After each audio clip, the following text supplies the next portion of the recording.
मैं शुरू से कह रहा हूं कि इसमें एक उद्योगपति का हाथ है, कांग्रेस का हाथ है।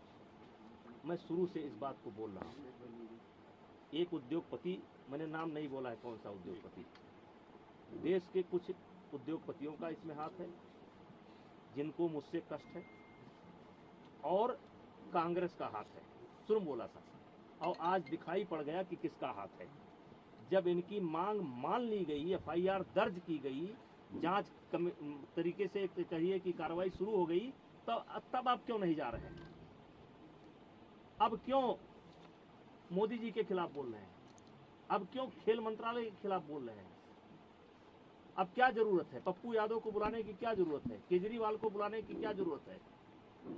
वो कोई रिटायर गवर्नर है, क्या नाम उसका, सतपाल मलिक को बुलाने की क्या जरूरत है? प्रियंका गांधी जी को तथ्य मालूम नहीं है। जिस दिन प्रियंका गांधी जी को तथ्य मालूम होगा कि दीपेंद्र हुड्डा ने कहां ला करके मुझे फंसा दिया, उस दिन उनको मालूम पड़ेगा। ये जांच की रिपोर्ट आएगी तब उनको मालूम पड़ेगा गलत जगह पर फंस गए। आज जो कांग्रेस की दुर्गति हो रही है ना, इसीलिए हो रही है। कभी वो सर्जिकल स्ट्राइक पर सवाल उठाएंगे, कभी एयर स्ट्राइक पर सवाल उठाएंगे, कभी कोरोना पर सवाल उठाएंगे। अब पूरा मामला पता नहीं क्या जंतर मंतर पहुंच गए।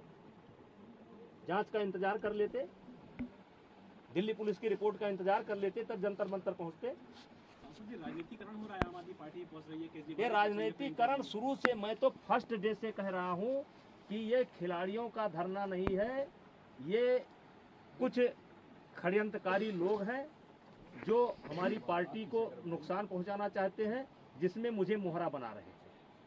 यानी कि निशाना जरूर आपके ऊपर है, लेकिन लक्ष्य दूसरा है कोई नहीं।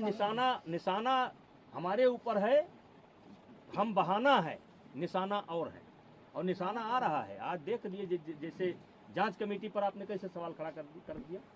आपके कहने पर एक ऐसे व्यक्ति को कमेटी में शामिल किया गया जिसको नियमतः नहीं शामिल किया जा सकता था, क्योंकि उसी ने धरने की परमिशन ली थी, और उसके बावजूद भी उसको कमेटी में शामिल किया गया। आपको लगता है सरकार झुकती चली गई है इन लोगों के साथ? यही वजह है कि मांग भी बढ़ती चली गई। अब देखिए, मैं सब चीज़ों पर नहीं बोल सकता। मामला सुप्रीम कोर्ट में है, और सुप्रीम कोर्ट के संज्ञान में है, और पुलिस के निगरानी में है। मैं बहुत कुछ नहीं बोल सकता। सांसद जी, आप इस बात का दबाव कही थी कि आपने जो ऑडियो थी वो ऑडियो किसको दी है? वो जो एक खिलाड़ी की ऑडियो, जांच कमेटी को। कौन खिलाड़ी था ये कोई जरूरी है भाई? जांच कमेटी को दे रखी है। वो लड़कियों से बात करता है कि भाई देखो, कोई लड़की बात कर लो, कोई लड़की, किसी भी तरीके से कोई लड़की ले आओ, और ले आए। क्योंकि जो आईओ के सामने जो बच्चे पेश हुए हैं, या जो बच्चे ओवरसाइट कमेटी के सामने पेश हुए हैं, उसमें वो बच्चा नहीं था। यद्यप मुझे उस बच्चे का नाम पता भी नहीं मालूम है, लेकिन वो बच्चा नहीं था। देखिए, 2 FIR अगर दर्ज हुए हैं तो उसकी कॉपी नहीं मिली है किसी को नहीं मालूम अभी तक कि उस FIR में क्या है, कौन सी धाराएं, कौन सी नहीं है। जब ये लड़कियां मेडल जीत के आती हैं तो हम सब ट्वीट करते हैं, सब कहते हैं कि हमारा गर्व है। सारे जितने भी नेता हैं, हम इंक्लूडेड इसमें, हम सब कहते हैं कि ये सबसे बड़ी बात है, देश के लिए अच्छा है, ये है, इन्होंने देश का गर्व सम्मान रखा है। और आज जब सड़क पे बैठी हुई हैं, जब कह रही है कि हमारी बात सुन लीजिए, हमारे साथ गलत हुआ है, तो कोई सुनने को तैयार नहीं।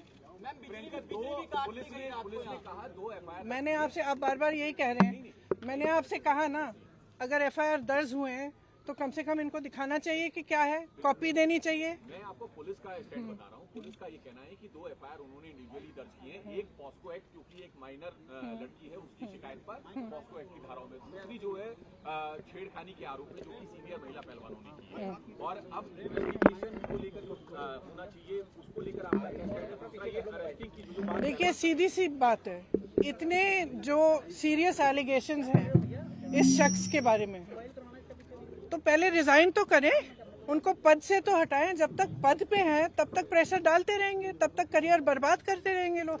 इन्वेस्टिगेशन चल रहा है, इसका मतलब क्या है? मतलब क्या है? अगर वो आदमी उसी पद पे है जहां सबसे ज्यादा पावर है सबके ऊपर, सारे प्लेयर्स के ऊपर, इनके करियर को बर्बाद करने के लिए, इनको तंग करने के लिए, प्रेशराइज करने के लिए, तो फिर आप कैसे कह सकते हैं कि FIR इन्वेस्टिगेशन? क्या मतलब है इसका? पहले रिजाइन करें, उसको हटाएं पद से। उसका पावर तो लीजिए।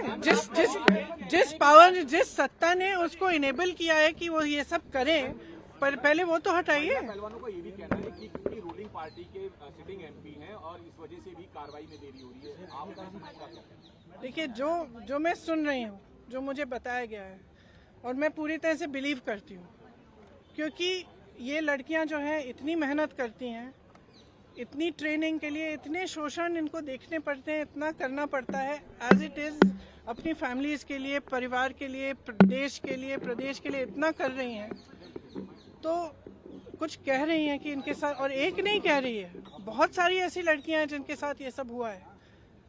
तो मैं समझना चाहती हूँ, एक्चुअली मैं समझना चाहती हूँ कि सरकार इनको बचा क्यों रही है।